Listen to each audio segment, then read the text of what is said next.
สบายดีทุกคนมื้อนี้เราอยู่กับจานแอเนาะมื้อนี้มาอัปเดตน้องเพิ่นเนาะเพิ่นอันนี้เพิ่นใส่จกขุดเองเนาะใส่ให้งานขุดให้งานคนขุดนะเดี๋ยวเราสิมาถ่ายให้เบิ่งว่ามันเป็นแนวใดละหลังจากเพิ่นขุดแล้วเนาะจานแอสบายดีทุกคนวันนี้มาเลาะสวนทีมงานเกษตรอินดี้จานไม้พัดไม้ห่างเบมบูเพิ่นมาเยี่ยมยามมาเลาะถ่ายคลิปมาอัปเดตเบิ่งน่องปลาตัวนี้มันใช้ให้งานขุดเองเลยจานตัวนี้ใช้ งานขุดเองเนาะขนาดกว้างอยู่2.50 เมตรจ้ะยาวอยู่10 เมตรเลิกเลยมัน60 เซน โอเคเดี๋ยวเราสิถ่ายกล้องหน้าให้เบิ่งทางนี้เนาะว่าเป็นแนวใดเพราะเพิ่นเห็นเพิ่นถ่ายยึดลงน่ะกลุ่มอยู่เนาะเดี๋ยวสิถ่ายอัปเดตให้เบิ่งเนาะว่าเรายังบ่ได้อัปเดตลงเฟซเลยถ้าเราแปลงขอบแล้วกันเดี๋ยวนี้ยังบ่ได้แปลงขอบนี่ โอเค ขอบยังบ่แล้วเอาแปลงขอบแล้วเราจึงสิอัปเดตลงเฟซ โอเคใช้เวลาขุดอยู่13 มื้อจ้ะ 13 เมตรก่อนมื้อละเมตรก่อนคิดไล่เอาเลย ใช้เวลาขุดจักมื้อจัน13 มื้อจ้ะ13มื้อเนาะพอดี13 เมตรก่อนโอเค มื้อละเมตรก่อนนะ ตอนนี้เราสิมาให้เบิ่งว่าเป็นแนวใดเนาะขุดแล้วก็สวนขุดนี่ความยาวเท่าใดก็10 เมตรจ้ะ10 ใส่ เมตร 10 เมตรใส่พะยางปู นี่ก็อย่างปูเนาะ พะยางแม่นกว้างอยู่3.60 เมตรน้ำเต็มเลยตัวนี้อันได้ปล่อยอย่างเนี่ยแหละ ปล่อยเลยจ้ะปล่อยหอยได้นี่หอยจุก ปล่อยหอยจูบ หอยจุกนี่จ้ะ โอ้ หอยจุกอยู่ละนี่ มีหอยจูบกุ้งเอาลงแล้วบ่ กุ้งเอาลงแล้วมันจะลิ้นอยู่ในน้ำเลยจ้ะเดี๋ยวไปเบิ้งเกียร์นั้นอยากเห็นตัวกุ้งนะ แช่นั่นเนาะ ไปเบิ้งเกียร์นั้นจะเห็นตัวกุ้ง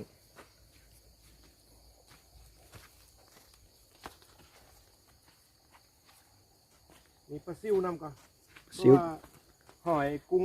ปลาซิวมันจะอยู่นำกันได้นี่จ้ะ ปลาซิวเอาลงบ่ตายบ่ บ่ตายจ้ะเอาได้น้ำบาดาลใส่แผ่โซลาร์เซลล์ใส่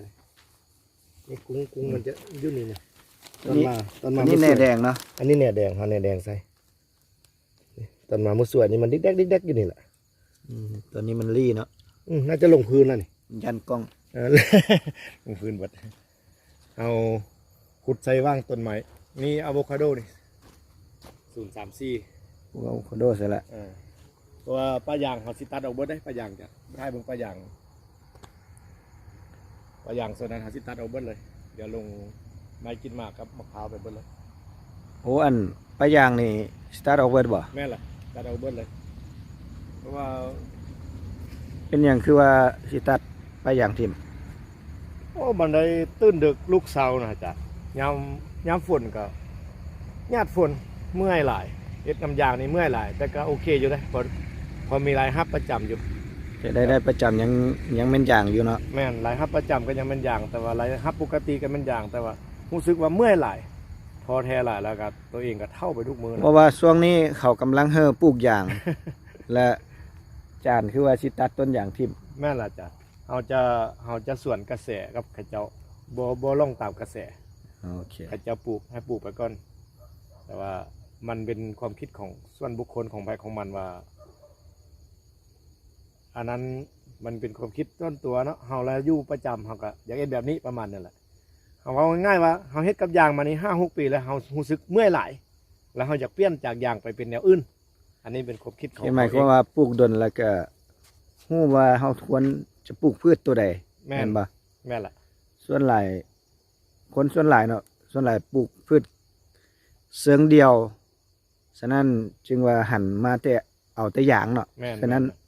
บางคนก็บ่ค่อยปลูกพืชตัวอื่นดอกเนาะ แม่น เฮ็ดส่วนยางเลยเฮ็ดปลายางเลยเนาะสิเนาะ แม่นแต่ว่าแต่ก่อนเฮาปลูกยางนี่เบิ่งไผ่แม่จานนี่ข้างหลังนี่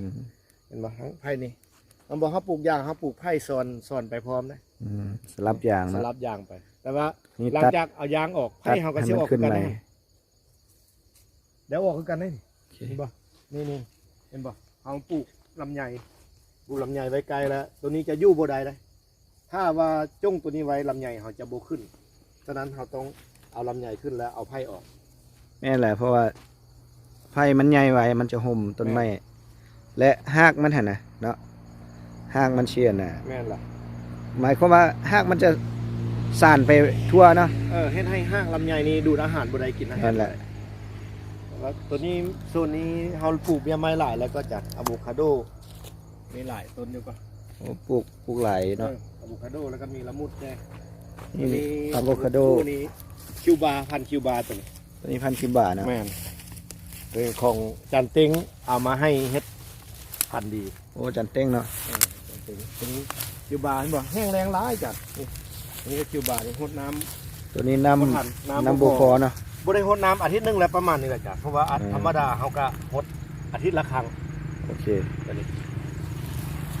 ตัวนั้นมะม่วงสายพันธุ์หยัง อันนี้มะม่วงสายพันธุ์สีซื่อหมดน่าจะเป็นโอ้น้ำตาลเตามาจากสวนเกียเป็ด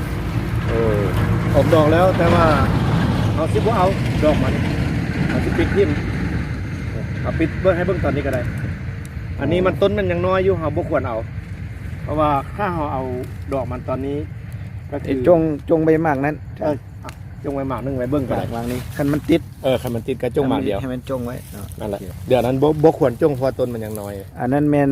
ไผ่เนาะ อันนี้มัน สุ่ ไผ่ ม เมื่อก่อนเขาปลูกกันลมกัน ทา ขี้ ง ฝุ่น ไผ่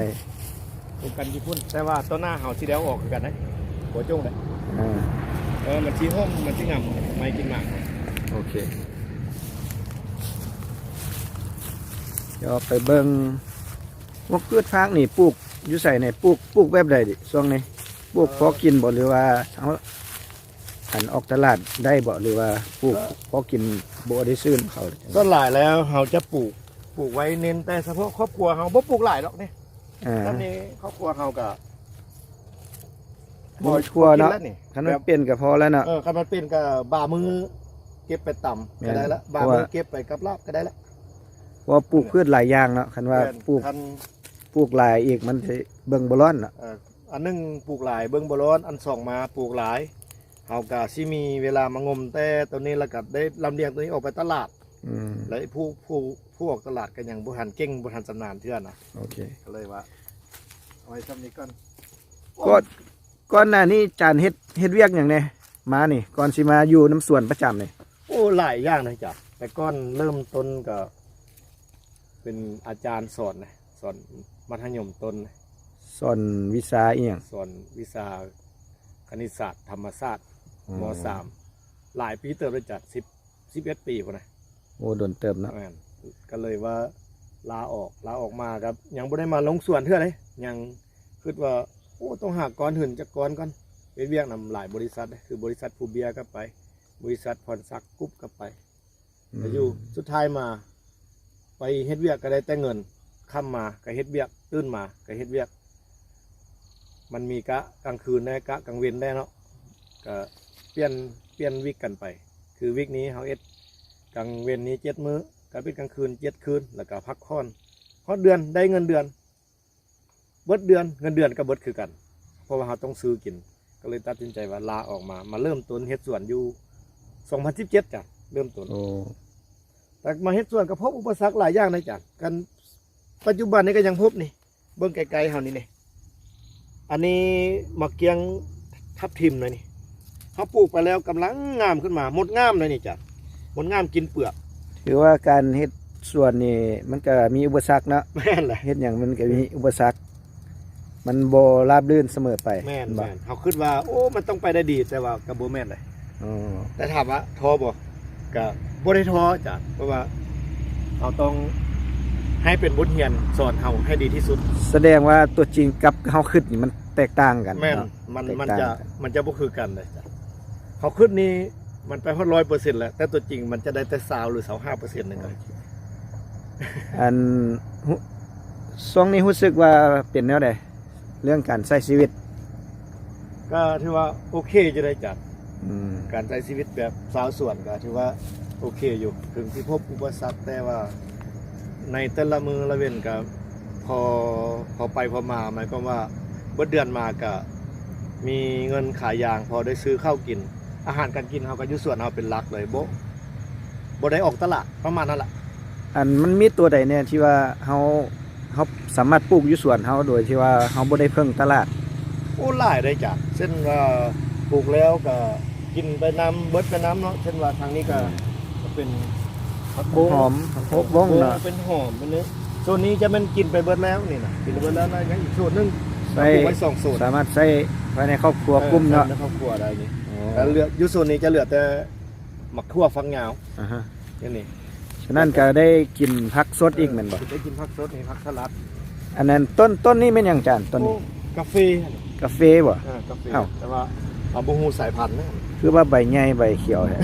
รู้สึกงามๆเป็นน้ำมันอยู่ไกลฟุ้ยน้ำว่าจัด คนน่าจะได้น้ำดีเนาะ แล้วก็มันอยู่นานสลัดนั่นเป็นคนน้ำสลัดแล้วมันก็ได้น้ำนั่นเลย อันนี้มันทั่วอหย่างทั่ว อันนี้ ทั่วเครือบ่ น่าจะเป็นมะขั่วผักเหงาว่าจัดมันมา ผัก ขึ้น เหงา ลำจานสลัดแล้วก็ไปจ้งไว้เลย โอเค บ่ตัดมาเลยนี่อันนี้ผักกาดนี้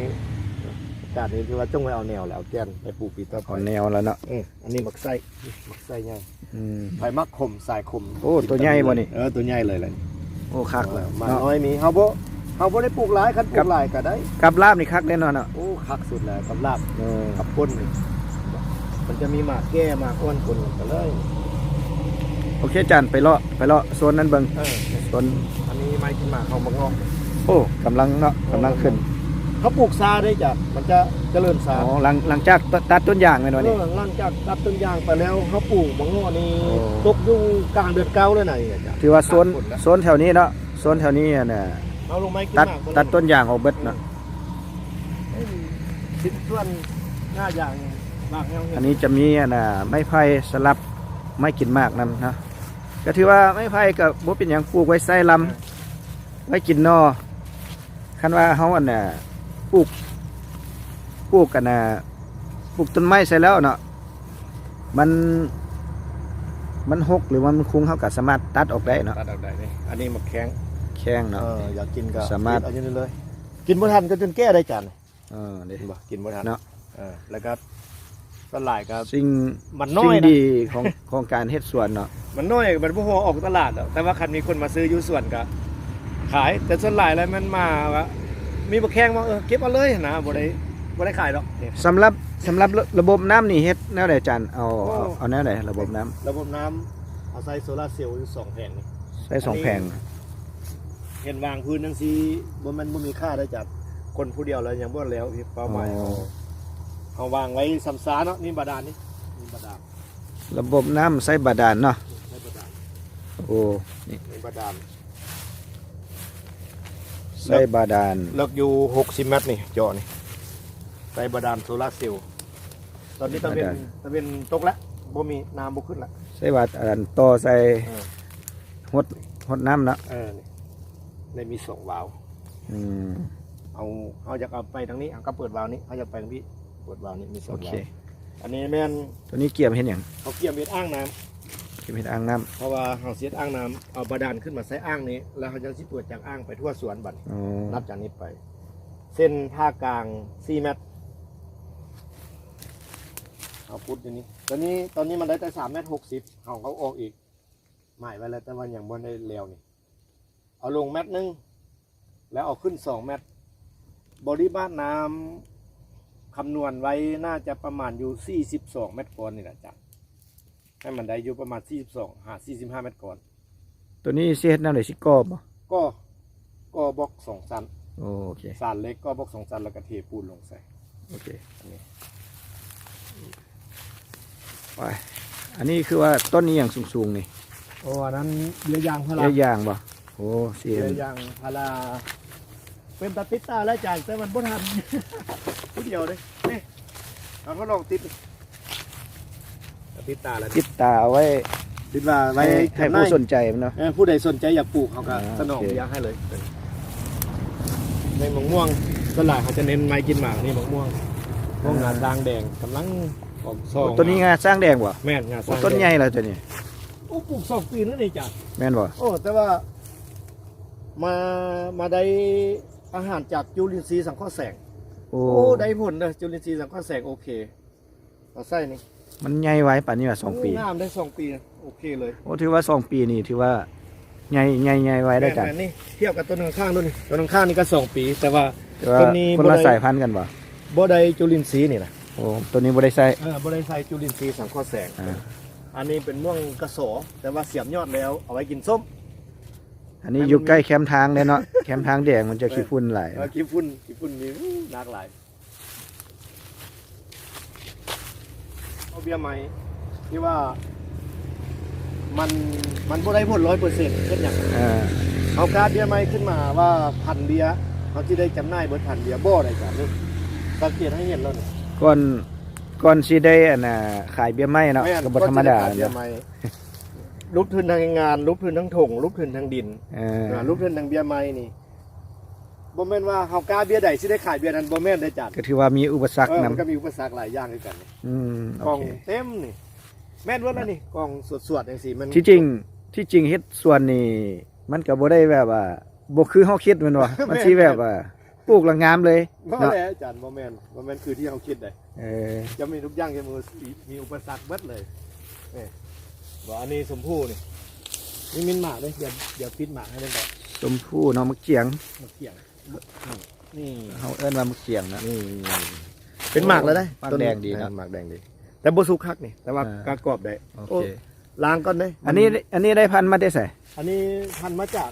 จานนันเด้ขอบใจทาง โอ้จันนั้นบ่ จานนั้น โอ้จันนั้นเนาะ แบ่งแนวพันธุ์มาให้ ปลาโต เกษตรอินดี้เฮา ต้นใหญ่แล้วได้นี่ แม่นใหญ่เลย นี่ก็คือการแบ่งปันจากสมาชิก เออ เกษตรอินดี้เฮาเนาะ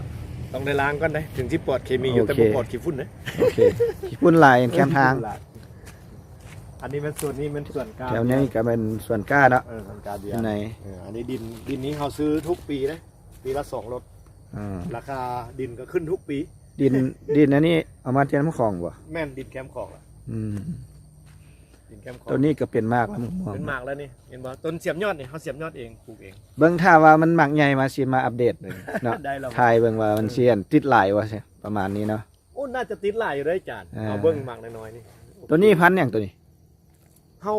บ่จื้อเลยแต่ว่า โอ้ ทางเจเป็กทางเอ๋ยเป็กเอ๋ยใหญ่เฮามาว่าเป็นน้ำดอกไม้สีม่วงว่าซั่น โอ้ เขาก็เลยว่าต้องรอติดตามว่าซีเมนต์ควบเอ๋ยเพิ่นว่าถ้า โอ้คักตัวสิได้ขอพันธุ์ได้แบบนี้ คัน ได้ สี เลย ม่วง จาน เลย ได้ทีมงานอินดี้เฮาติดต่อมาได้เลย แจกยอดฟรีแต่ว่าให้เสียบยอดให้ตรงได้แรกได้จัด โอเค เลขส่งจบเลย ได้ละบ่เนาะ อันนี้อะโวคาโดเขาปลูกทดลองใส่เข่งนี่บัคคาเนีย โอ้ใหญ่แล้วนะ มันที่เป็นหมากแฮวบ่นี่ โอ้แถวนี้ขี้ฝุ่นหลายเนาะอยู่แคมป์ทาง โอ้อันตรายจากญี่ปุ่นน่ะ ยอดเลยเนาะ โอ้ในบ้านเพิ่นกำลังตัดแต่งกิ่งใหม่อยู่นี่สามเทียน ไปเบิ่งเด้อไปเบิ่งเด้อแม่บ้านอันนี้โอ้อันนี้ผู้ช่วยผู้จัดการส่วนตัวเพิ่นสบายดี โอ้ย เฮ็ดหยังเนาะ เปลี่ยนเบาเปลี่ยนไพ่ โอ้มันเนาะดุมัน ประจ เรียกประจำเพิ่นเนาะ เรียกประจ ก็จะซอยกันมี ำ มีผู้จัดการส่วนตัวแล้วก็มีลูกมาซอยนำเนาะ มีลูกสาวกับภรรยา โอเค เดี๋ยวเฮาไปเบิ่งโซนนั้นจัน อันนี้เขาบ่ได้เสียบยอดอันนี้ปลูกไว้เพื่อเสียบยอดเลยจ้ะ อ๋อโอเค เขาปลูกต้นตอมันไว้เพื่อเสียบยอดเรายังไม่ได้เสียบก็มันง่ายพอเสียบแล้วนี่ อันนี้เป็นต้นตอเลยที่เสียมยอดน่ะ เป็นต้นตอเขาเสียบไปทีนึงแล้วก็ตายเด้ โอเค บ่แม่นว่าเสียบยอดใดสิได้ยอดนั้นเด้ออันนี้แล้วมันงัวงัว เป็นเหตุนึงอัปเดตขายว่ามันหมักเรือมาเลยว่าซั่นน่ะ เรือมาเลย เรือใหญ่มาเลยอัปเดต เลยอยู่ไสอยู่ลาวดีเนาะ มีอยู่ลาวเลยใบมันล้มเลยกำลังก้งไม้จ้ะ เฮ็ดอันเมี่ยงได้บ่นี่คัน ผู้ใด เมี่ยงพัน กินแซ่บจานกรอบดีเลยนี่มันมีไฮไลท์ด้วยจานตับนี่ อันนี้ได้มาจากไสอีกนี่ ได้มาจากพ่อคมเลย พ่อคม ขอ เนาะ บใจทางพ่อคมสวัสดิ์แบ่งปันเนี่ย แม่นว่าพ่อคมเอาให้ว่าติ แม่นของพ่อคมเอาให้แล้วนี่ กูแม่นของจันนั้นว่ะ บอกผมมาจากพ่อคมของจานันเอาให้พีระมิดตายจ้ะ ใช่บ่ ตาย อันนี้เอามาแต่พ่อคม นี่มาจากพ่อคมมัน โอ้ เป็นมันจะมีเคล็ดลับระหว่างว่าหน่วยอ่อนกับหน่วยแก่เนาะ อือฮึ หน่วยอ่อนนี่จะสีชมพูเลยหน่วยแก่จะสีดำ โอ้แม่นบ่ โอ้บ่มีอันนั้นเดี๋ยวเบิ่งทำบีให้เบิ่ง อยู่ทางใน โอ้ทางในอันนี้ยังน้อยอ่อนอยู่นี่สีชมพู โอ้ น้อยอ่อนอันนี้สีชมพูเดี๋ยวเฮาเบิ่งน้อยแก้บ่นี่ รสชาติมันเป็นจังได๋ โอ้รสชาติว่ะบ่ได้ล้างเว้ยคันล้างสิให้ซิมอยู่จัดรสชาติมัน เว้าให้ฟังหน่อย ออกสีกรอบๆสีฝาดๆนั่นนึงจ้ะ มันจะคือหมักเดือ คล้ายๆ กั บักเดือบ่ กับเมี่ยงกันบ่ แม่นคือบักเดือกับเมี่ยงเลยบ่มีน้อยแก้เบิ่งต้นนี้จ้ะมันมีน้อยแก้บ่ อืม มีอยู่นี่เบิ่งน้อยแก้ของต้นนี้เคล็ดลับของหมากอันนี้จะมีอยู่สองอย่างเอ้าเสียดายน้อยแก้จะหยำๆนิดนึงเด้อ ทั้งดำทั้งหยาบจัด บ่บอกให้บักเดือไปเด้อบ่ได้บอกอื่นเด้อ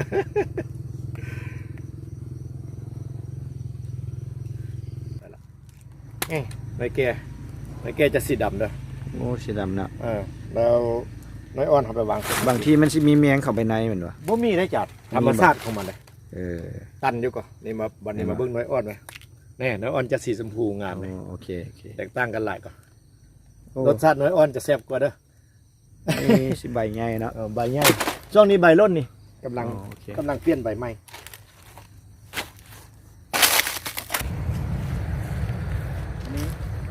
จานเป็นดอกหยังนี่จาน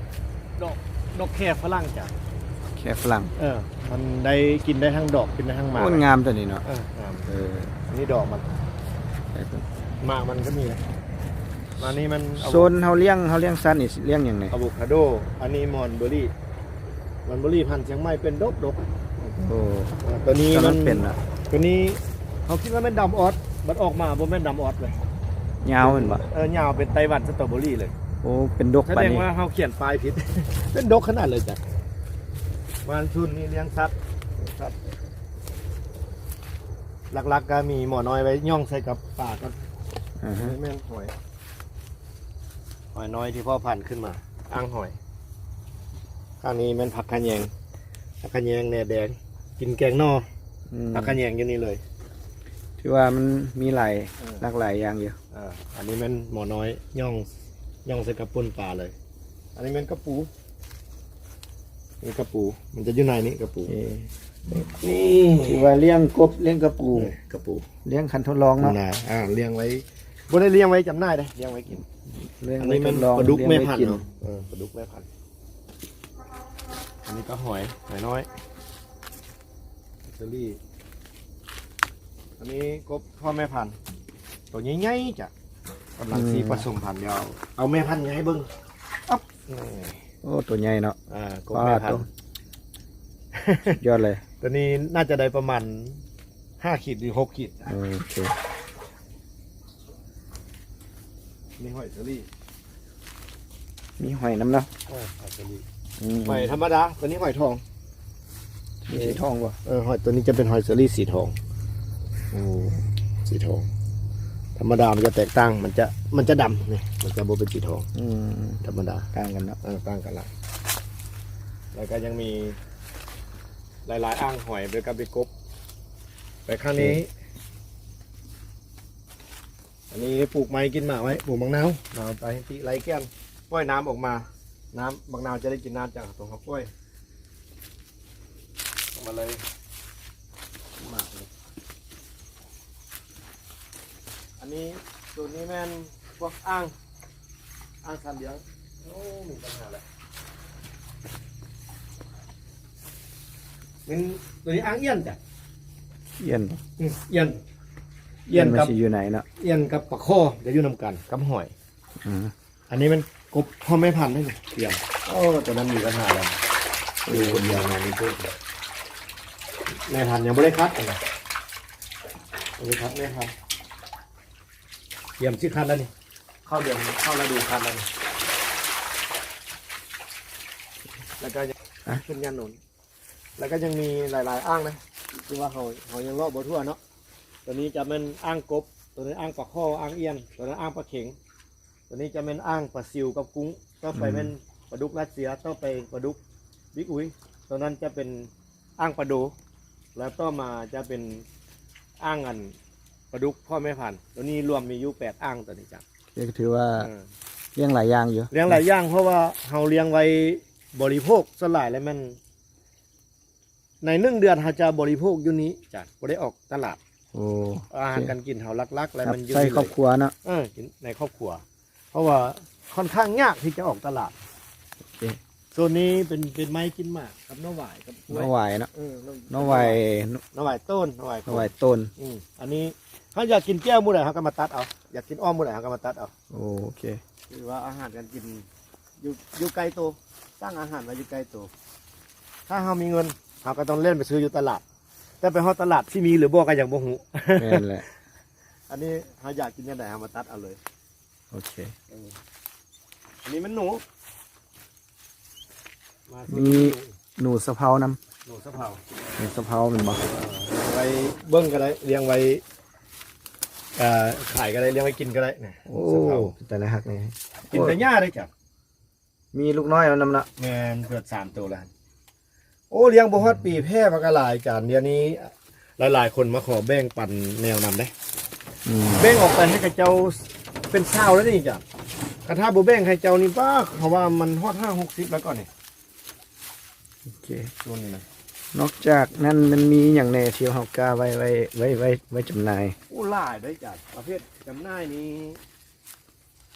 พวกจำหน่ายนี่เฮาการันตีได้เลยว่า ตามซื่อเลยพี่จัดว่า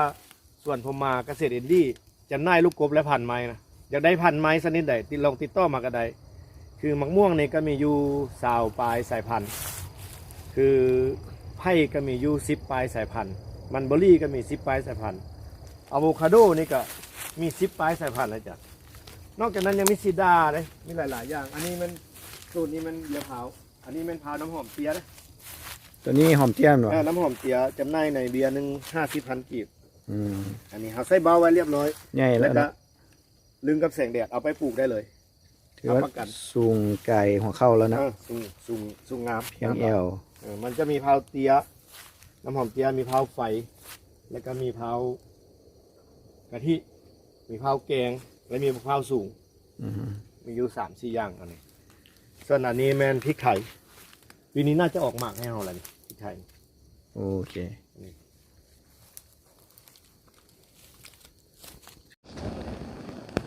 ก็ถือว่าไปเลาะเบิ่ง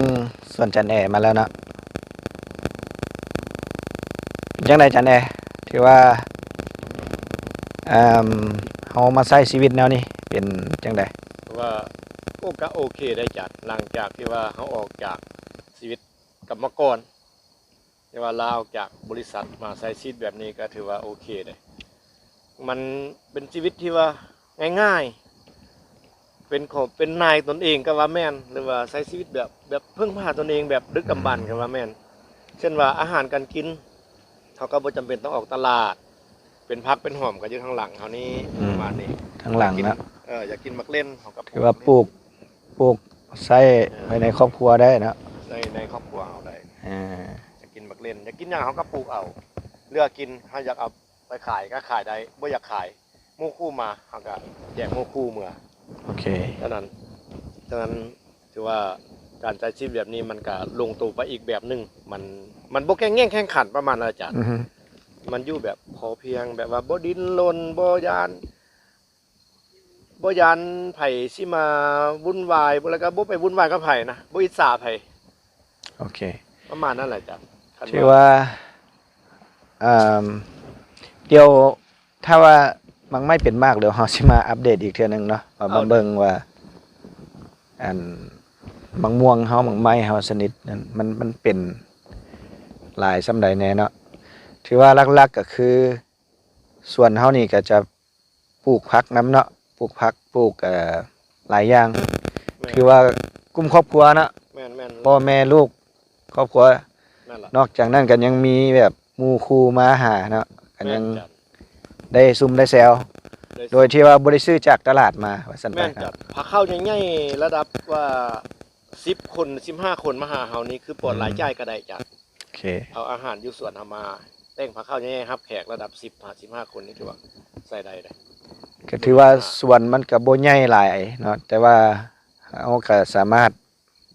มีแนวกินอยู่ส่วนละเนาะ แม่น มีผักมีป่ามี หลายอย่างเนาะมีเนาะค่าเนาะหวาย แม่นแหละแม่นละ และอื่นๆเนาะฉะนั้นเขามีแต่ซื้อแนวแต่จำเป็นแม่นบ่อาจาร แม่ ย์ นเช่นว่าซื้อเครื่องปรุงใส่เงินครัวประมาณนี้แหละประเภทที่ว่าเฮ็ดบ่ทันได้ โอเค ตอนนั้นก็ถือว่าอยากฝากไว้ว่าถ้าว่าไผอยากใช้ชีวิตแบบนี้ก็บ่ต้องท่าฮอดบั้นปลาย ก็คือเริ่มลงมือได้คือข้าพเจ้าก็ยังบ่ท่าฮอดบั้นปลายเลยเริ่มลงมือเลยเฮ็ดไปเลยคือ โอ ว่า เค ได้ผลหลังจากที่เฮาเฮ็ดบ่แม่นได้ผลที่หลังจากเฮาคิดได้จ้ะ ได้ผลที่หลังจากเฮาลงมือเฮ็ดไป มันจะค่อยได้ผลเองคือเฮามาเริ่มต้นอยู่นี่ก็ใช้เวลาปีที่4จ้ะที่ว่า โอเค เป็นแบบเอาจริงเอาจังนั่นแหละปีที่4 2019โควิดเข้าเลย โอเค โควิดเข้าเฮาก็มาเริ่มต้นเลยว่าครบ4ปีเต็มหัวใจชีวิต โดยที่ว่าการเริ่มต้นจากศูนย์เลยท่านอาจารย์บ่ได้มีหยัง อืม มีแต่ว่าเหื่อแห้งแล้วก็แห้งบันดาลใจมา ค่อยริเริ่มเฮ็ดเอาคือหมักจกเฮาก็ขุดเองสระหนองปลาขุดเองอ่างปลาอ่างกบเฮาก็เองแล้วก็ต้นไม้เฮาก็กาเองเสียบยอดเองปลูกเองประมาณนี้จ้ะเฮ็ดห โอ ยัง เคถือว่าเริ่มต้นจาก2มือเฮา จาก เนาะ ฝ่ามือเปล่า 2มือ จากฝ่ามือเปล่า ความรู้ก็ซอกเอาแน่เนาะแล้วก็มีพื้นฐานแน่ อัน เนาะ นึงความรู้นี้จะมาจาก YouTube อ่า มาจากทีมงานเกษตรอินดี้มาจากเพื่อนฝูงแล้วก็นอกได้มาจากว่าการลองผิดลองถูกแล้วก็ได้จากว่าการไปแลกเปลี่ยนบทเรียนอยู่จุดนั้นจุดนี้มาหลายๆบอนเอามาสมทบเข้ากันเขาก็ค่อยปรับปรุงตัวเขาเองไปแล้วมันก็เกิดขึ้นมาเองครับ โอเคก็มาฮอดนี้ถือว่าซ้ำนี้ก่อนเนาะเดี๋ยวเฮาสิมาอัปเดตส่วนจันแอในตอนต่อไปถือว่าช่วงที่ว่ามันต้นไม้เป็นมากกว่าหรือว่าช่วงย้ำผลให้มันเขียวงามขึ้นน้อยหนึงเนาะมันจะเบิ่งดูดีก่อน อากาศที่มันเวลาที่มันเหมาะสมแล้วมา นั่นแหละ ไม่จ้ะ โอเค ยินดีต้อนรับ ถือว่าคลิปนี้ก็ถ่ายแบบสไตล์อินดี้แหละ อ่า ถ่ายเลาะไปเบิ่งสวนเนาะ ได้คันว่า ก็ ใครอยากติดตามก็ติดตามได้ Facebook แม่นผมมาประจิมทิศเด้อของเป็นภาษาอังกฤษส่วนตัวหรือว่าอยากเข้ามาติดตามได้หรือว่าติดตามช่อง YouTube ทางเบาพัดก็ได้ อืม เบาพัดคนนี้อย่าง โอ้ยว่าพัดก็ตั้งไปซื้อเนาะ ติดต่อ อัน ทางช่อง YouTube ให้มันมีช่อง YouTube ซื้อเนาะถ้าว่ามีคนติดตามก็เบิ่งเนาะแต่ว่าส่วนหลายเฮาถ่ายอัปเดตไว้เนาะจากส่วนสมาชิกจากเริ่มต้น บางทีก็บ่ประสบผลสำเร็จก็บ่เป็นหยังเฮาถ่ายไว้เบิ่งเพื่อว่าในข้างหน้าเฮามันจะก้าวไปเนาะบางทีมันจะดีกว่าเก่าเนาะเฮาถ่ายไว้เป็นเบิ่งซื่อๆไปอัปเดตนะคือส่วนหลายส่วนที่ว่าเฮาไปบ่จำเป็นว่าสำเร็จแล้วค่อยไปถ่ายบ่แม่นเฮาถ่ายจากเริ่มต้นเนาะ นั่นแหละแล้วเจ้าของสวนก็มีแห่งจูงใจว่าโอ้จาก นั่น จุดนั้นมาหาจุดนี้มันคือว่าพัฒนาไปหลายเนาะหรือว่าท่านใดหากมีเวลาอยากเข้ามาศึกษาด้วยตัวเองก็เข้ามาได้เนาะที่สวนผมมาเกษตรอินดี้จำหน่ายลูกกบและพันไม้ยินดีต้อนรับ แล้วก็เข้ามาได้พิกัดแม่นเส้นทางบริษัทภูเบียร์ทางเข้าบ้านถวยจากทางแบ่งบ้านถวย เข้าไปหาบริษัทภูเบียร์ห่างจากทางดำ13 ไตมา1 กิโลเมตรเนาะแม่นอยู่เมืองท่าพระบาทแข่งบริคำไซเนาะยินดีต้อนรับเบอร์โทรแม่นติดต่อมาได้อยู่ที่58413498เบอร์ WhatsApp และเบอร์โทร0309696016เนาะติดต่อมาได้ ก็ถือว่าผู้ใดสนใจก็มาเบิ่งตามเพิ่นเอาลงไว้ให้เนาะมี Facebook มีเบอร์โทรก็มาเบิ่งตัวจริงกันแหละ เพราะว่าเฮาถ่ายลงโซเชียลสิมันบางทีมันก็อาจจะงาม อาจจะเบิ่งดูดีก็มีเนาะแต่ว่ามาเบิ่งตัวจริงให้มันฮู้ตัวจริงเพราะว่าคือที่เฮาฮู้แหละจาก Facebook จาก YouTube กับตัวจริงมันต่างกัน บางทีเฮาจะเซอร์ไพรส์ก็มีเนาะ จะน้อย แต่สิ จะน้อยเขาสิคอมเมนต์เบาพัดว่าโอ้เบาพัดเลยไปเลือกไทยแต่บ่งามๆมาว่าอีก มัน นะ มันบ่แม่นเอามาเบิ่งตัวจริงมาเบิ่งตัวจริงแล้วเฮาสิทอดทวนล้มกันตัวจริงมันสิเข้าใจหลายกว่าเนาะโอเคก็คลิปนี้ก็ส่ำนี้เนาะจันแหน่บ๊ายบายเนาะ บ๊ายบายขอบคุณขับใจติดตามรับชมเนาะฝากไว้ติดตามคลิปต่อไปนะสบายดีทุกคน ไปดี